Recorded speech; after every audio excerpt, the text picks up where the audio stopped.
بسم الله الرحمن الرحيم، والحمد لله رب العالمين، والصلاة والسلام على أشرف الخلق والمرسلين وعلى آله وصحبه أجمعين. أصحاب الجلالة والفخامة والسمو، معالي الأمين العام لجامعة الدول العربية، أتوجه أولا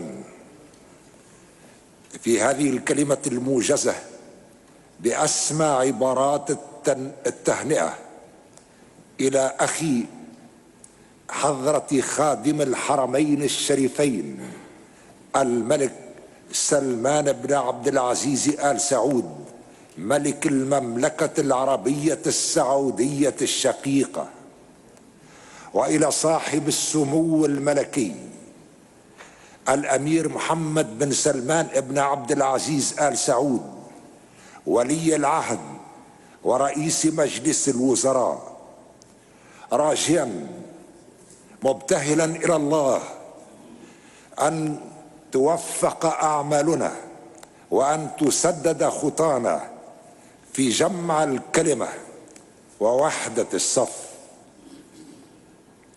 وأنها لمناسبة أيضا في هذا المقام لتوجيه الشكر إلى أخي فخامة الرئيس عبد المجيد تبون، رئيس الجمهورية الجزائرية الديمقراطية الشعبية الشقيقة،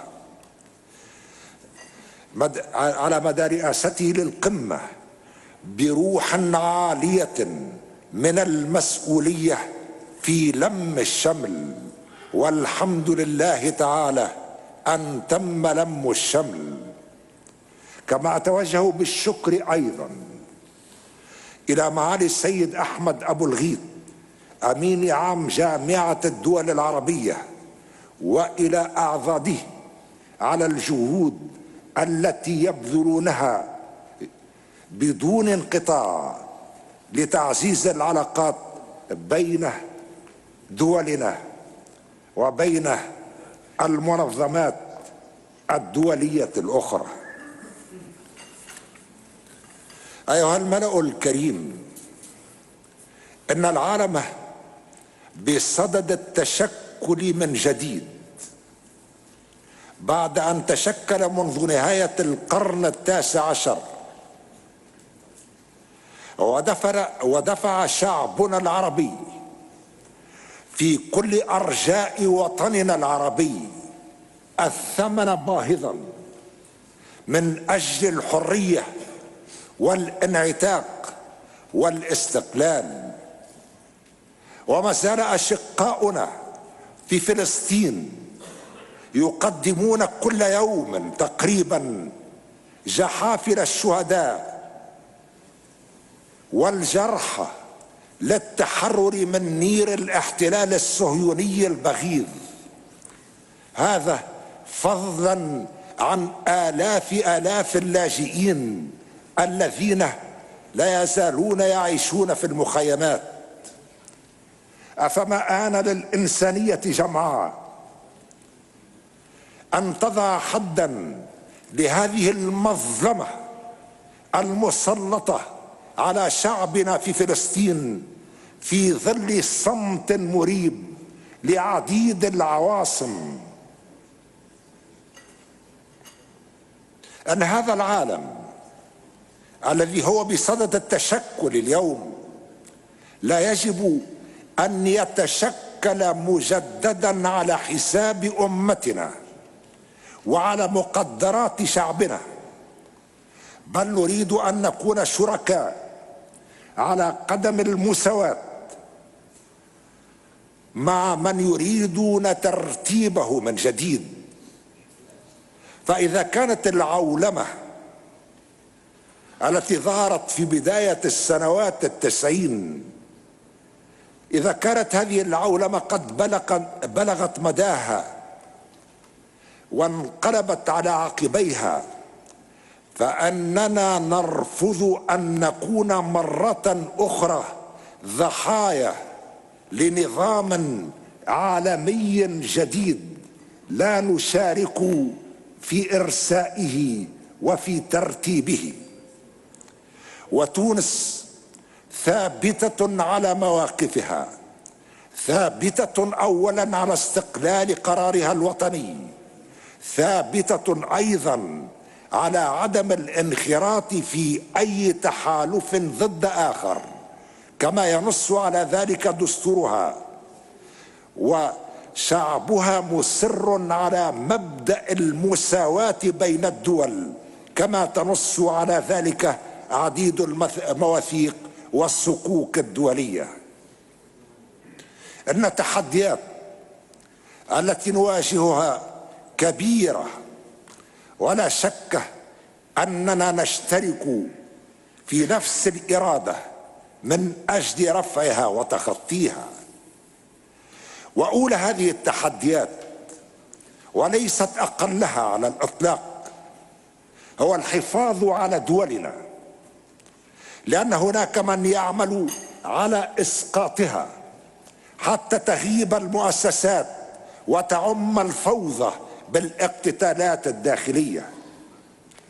ونحمد الله تعالى على عودة سوريا، على عودة الجمهورية العربية السورية إلى أحضان جامعة الدول العربية بعد أن تم إحباط المؤامرة التي كانت تهدف إلى تفتيتها وتقسيمها. ودفع الشعب العربي السوري الثمن غاليا حتى تبقى سوريا دولة واحدة، كما أن إرادتنا هي ذاتها حتى تبقى ليبيا دولة موحدة، ويحسم الشعب الليبي أمره بنفسه عن طريق الانتخابات، ويعم الأمن كل شبر من أراضيها. ونفس الإرادة تحدونه حتى يسترجع اليمن السعيد سعادته بوحدة شعبه وبالقضاء على كل أسباب الفرقة والانقسام. نفس الأمل يحدونه بأن يتوقف سفك الدماء بالسودان الذي قسموه إلى شطرين في ديسمبر من سنة 10 و2000، فلا نريد سودانا ثالثا أو رابعا إثر هذه الحرب المأساة. وثاني هذه التحديات وليست أقلها، حتى وإن وردت بعد التحدي الأول في المقام الثاني، هو الحفاظ على السلم الأهلية. والسلم لن تتحقق إلا بالحلول الاقتصادية والاجتماعية النابعة من إرادة الشعب، فبدون القضاء على الفقر وبدون عدالة اجتماعية لن يتحقق الاستقرار السياسي المنشود. وانعدام الاستقرار لن يؤثر فقط على أوطاننا، بل سيؤثر حتما على كل الدول. ومن التحديات أيضا، ولا يتسع المجال لذكرها كلها، التحدي الثقافي. فبدون ثقافة وبدون تعليم سليمين ونشر قيم التسامح والتعايش والاعتزاز بالانتماء إلى أمتنا لا يمكن أن نحسن مجتمعاتنا ضد من يتربص بتفكيكها كتربصه بتفكيك الدول وتقسيمها. ولدينا من الإمكانيات مجتمعين ما يكفي لتحقيق ما نشترك بالتأكيد في العزم على تحقيقه وتجسيده في أسرع الأوقات، بعيدا عن أي وصفات يريدون إملاءها علينا من الخارج. فنحن دعاة سلم وسلام، ونحن دعاة عدل وحرية لأمتنا وللإنسانية جمعاء، ولا نريد أن تتكرر المآسي أو تستمر كما كانت في الماضي، لأن التاريخ لا خير فيه إن كان سيعيد ما قد ولى وانقضى. وشكرا على الإصغاء، والسلام عليكم ورحمة الله وبركاته.